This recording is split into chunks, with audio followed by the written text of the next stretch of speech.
ஈரானுக்கும் அமெரிக்காவுக்கும் இடையேயான போர் ஒரு மாதத்திற்கும் மேலாக நடைபெற்று வருகிறது.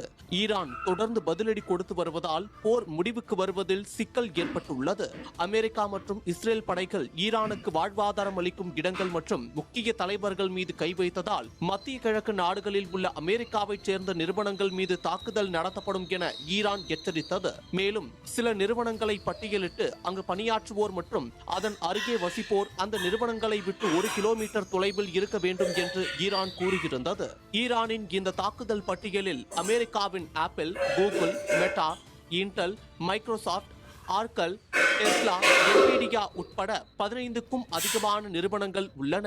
இந்நிலையில்தான் ஈரான் முதற்கட்டமாக அமெரிக்காவை தலைமையிடமாக கொண்டு செயல்படும் அமேசான் சேவைகளை வழங்கும் உட்கட்டமைப்புகளை கொண்டுள்ள நிறுவனம் குறிவைத்து தாக்குதல் நடத்தியுள்ளது.